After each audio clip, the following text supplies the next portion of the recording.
Mi nombre es Sofía y soy una enfermera de 34 años de la Ciudad de México que pasé 15 años cargando el peso de toda mi familia en los hombros. Hoy quiero compartir la historia del día que finalmente dije basta, el día que cambió todo. Si alguna vez te has sentido atrapado por las expectativas de otros, por favor comparte tus pensamientos en los comentarios. Crecí creyendo que ser buena hija significaba sacrificar todo por la familia, que mi valor como persona se medía por cuánto podía dar sin recibir nada a cambio. Durante años me convencí de que mi dolor no importaba mientras pudiera aliviar el de otros. Esta es la historia de cómo aprendí que amarme a mí misma no era egoísmo, sino supervivencia. Las luces fluorescentes del Hospital General de la Ciudad de México zumbaban sobre mi cabeza mientras me quitaba el uniforme después de otro turno de 16 horas. Mis pies gritaban dentro de mis tenis gastados y el dolor familiar entre los omóplatos me recordaba que no me había sentado en horas. 3 paros cardíacos, 2 sobredosis y una víctima de accidente automovilístico que no logró salvarse. Solo otro martes en mi mundo. El café de la máquina dispensadora había sido mi única comida en las últimas 8 horas. Mi estómago gruñía de hambre, pero ya estaba demasiado acostumbrada a ignorarlo. Los pasillos del hospital olían a desinfectante y desesperación, una mezcla que se había vuelto tan familiar como mi propio perfume. Pensé en mis colegas que habían salido a cenar después del turno, una rutina social que yo había abandonado hace años por falta de dinero. Estaba buscando las llaves de mi auto cuando sonó mi teléfono. La foto de contacto de mamá, su cara sonriente de la Navidad pasada, llenó la pantalla. Mi estómago se contrajo antes de siquiera contestar. Sabía que esa llamada a las 11 de la noche no traía buenas noticias, nunca las traía. El tono desesperado de su voz siempre llegaba acompañado de una cifra, un número que representaba otro pedazo de mi alma que tendría que entregar. Mi corazón se aceleró con esa ansiedad familiar que había aprendido a reconocer como la antesala de otra crisis familiar. Mija, gracias a Dios que contestaste. Su voz llevaba esa mezcla familiar de desesperación y expectativa que había definido nuestras conversaciones por más de una década. La camioneta de tu papá se descompuso otra vez y necesitamos 8,000 pesos para la transmisión. Era siempre la misma historia. Algo se rompía, alguien se enfermaba o llegaba una cuenta inesperada. Mi familia había desarrollado una habilidad extraordinaria para encontrar crisis justo cuando yo lograba ahorrar un poco de dinero. Era como si el universo conspirara para mantenerme siempre en el límite, siempre al borde del agotamiento financiero y emocional. Cerré los ojos y me recargué contra mi tsuru, el metal frío contra mi cuerpo agotado. 8,000 pesos. La misma cantidad que había estado ahorrando por 3 meses para finalmente tomar esa clase de fotografía con la que había estado soñando desde la escuela de enfermería. El ruido del tráfico del eje central me rodeaba como una sinfonía urbana de frustraciones. Cada claxon era el eco de mis propias emociones contenidas. Podía sentir el peso de mi credencial del hospital colgando de mi cuello, recordándome que había construido una carrera exitosa, pero que mi vida personal era un desastre. En el reflejo del vidrio de mi auto vi a una mujer que había envejecido prematuramente, con líneas de cansancio que ningún maquillaje podía ocultar. Los recuerdos me inundaron. Papá perdiendo su trabajo en la construcción cuando tenía 19 años, el aviso de embargo pegado en nuestra puerta principal, mamá llorando en la mesa de la cocina mientras las cuentas se apilaban como hojas de otoño. Había dejado la preparatoria abierta, y trabajé dobles turnos en una fonda para mantenernos a flote, prometiéndome que era temporal. Pero lo temporal se había extendido a 15 años de mandar dinero a casa, 15 años de poner las necesidades de todos antes que las mías. Recordé las noches sin dormir estudiando para los exámenes de enfermería con libros prestados, porque los míos los había vendido para pagar la renta.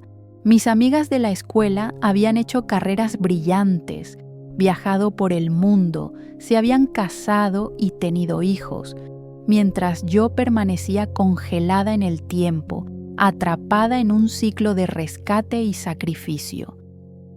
La vida que había imaginado a los 19 se había desvanecido como el humo, reemplazada por una existencia que se definía únicamente por mi utilidad para otros.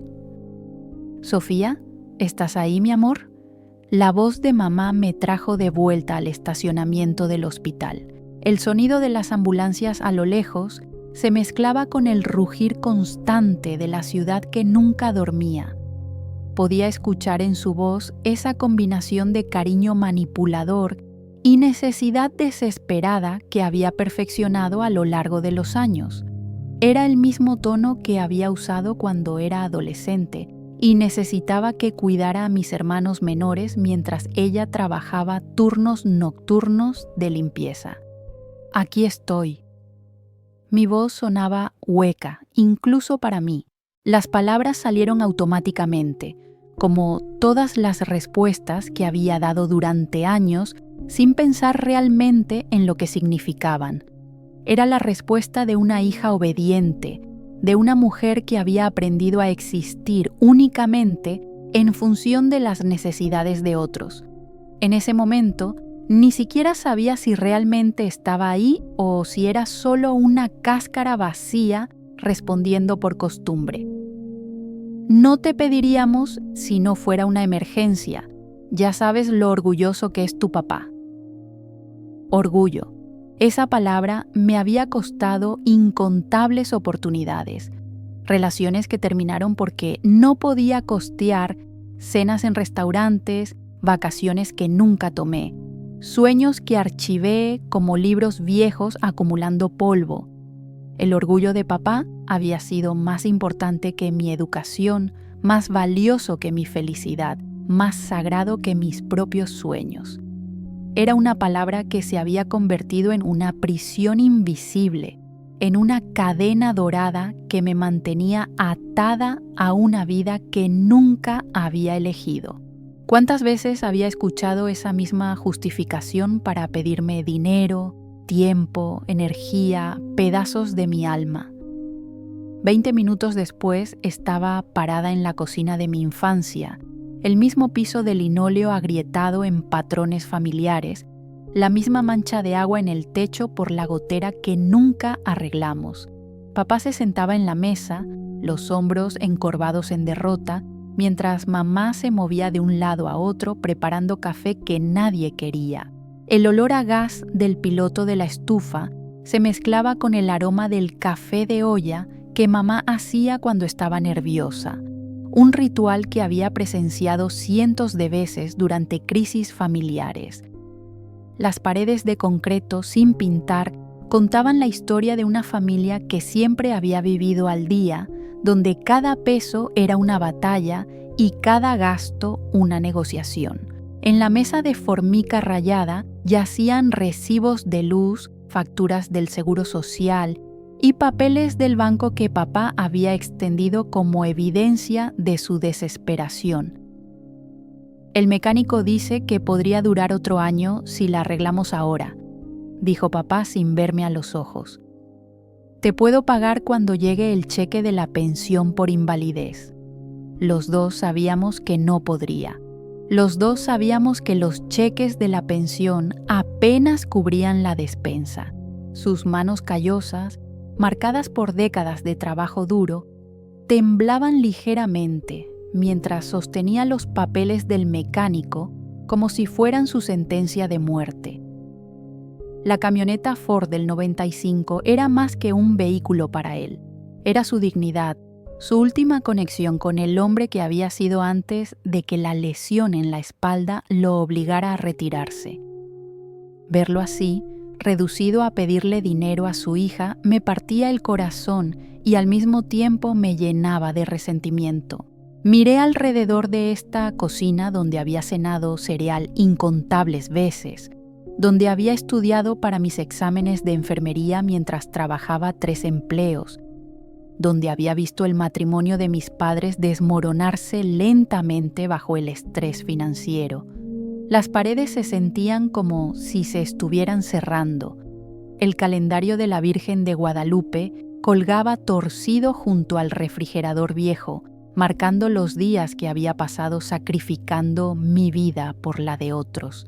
Los platos despostillados en el fregadero, los mismos platos en los que había comido cuando era niña, me recordaban que nada había cambiado en esta casa excepto mi capacidad de financiar su deterioro.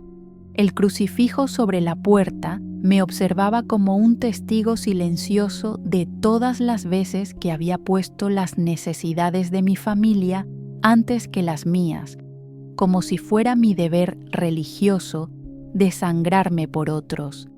No, susurré.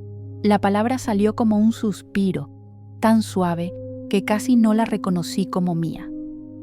Era la primera vez en 15 años que había pronunciado esa sílaba en esta cocina, en esta casa donde no era un concepto extraño, donde las necesidades familiares siempre triunfaban sobre todo lo demás. El sonido de mi propia negativa resonó en mis oídos como un grito de libertad que había estado ahogando durante décadas. ¿Qué?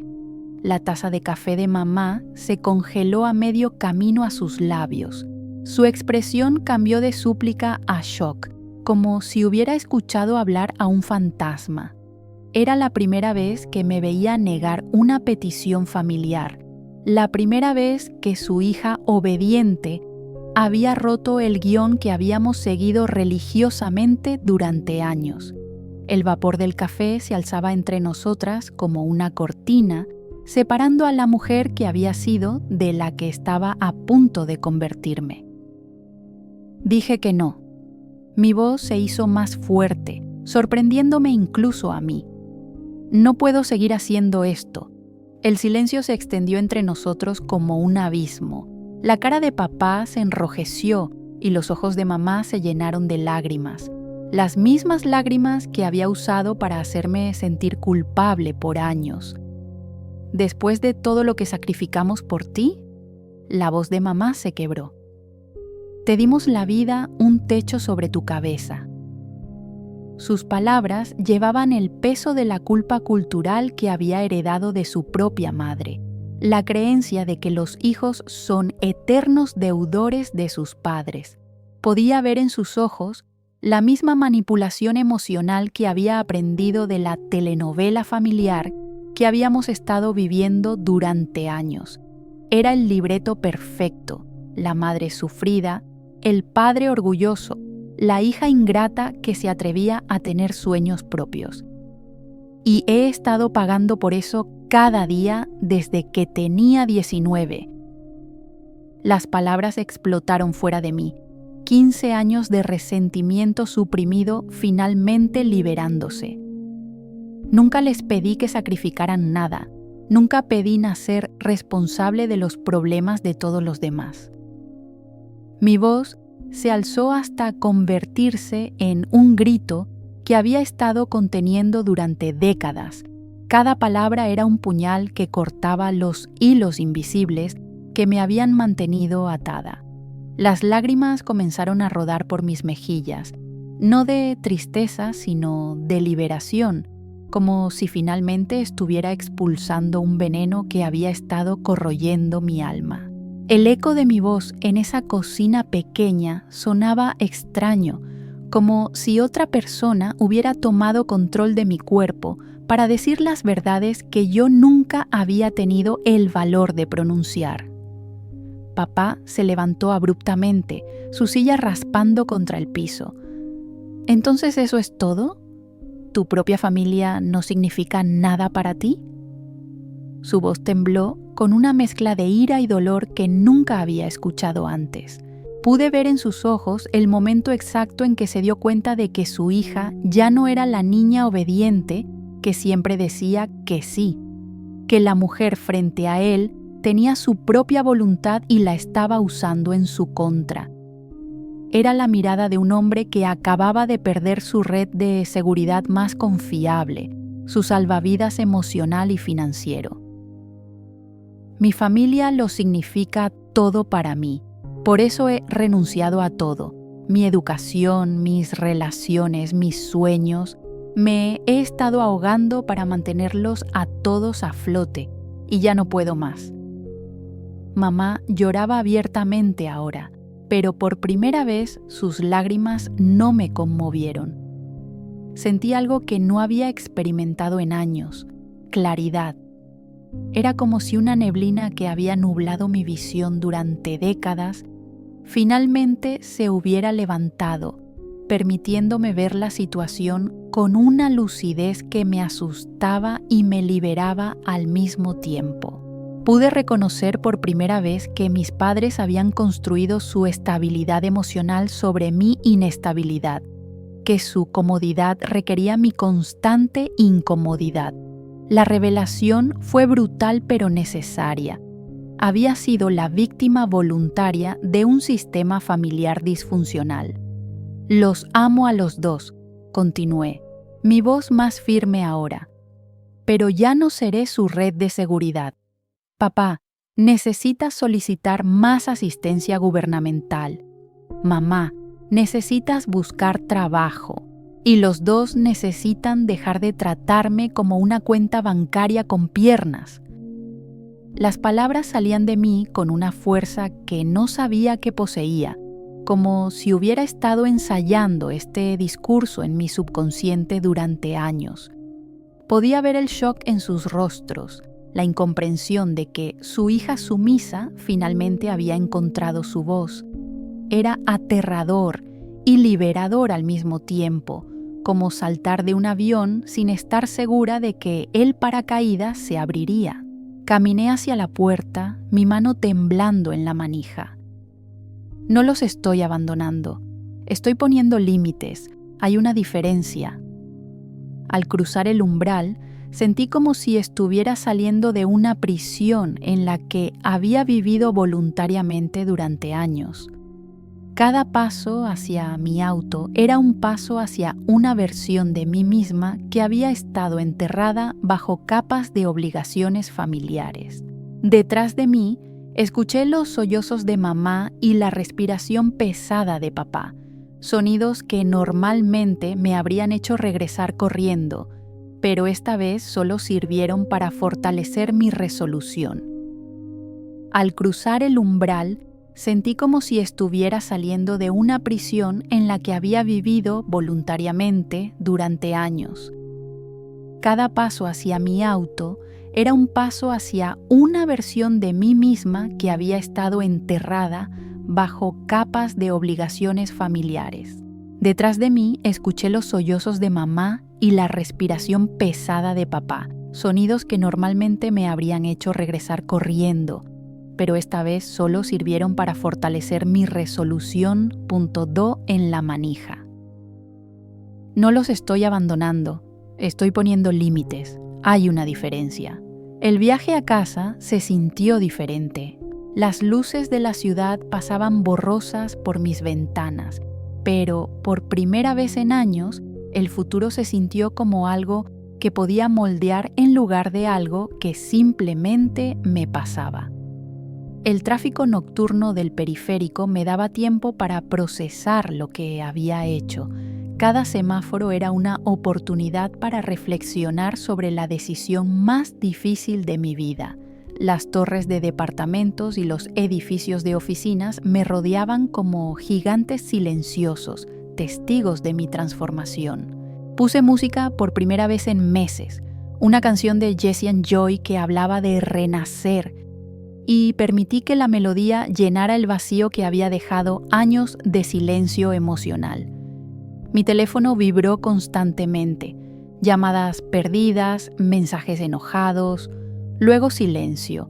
El silencio dolió más que la ira.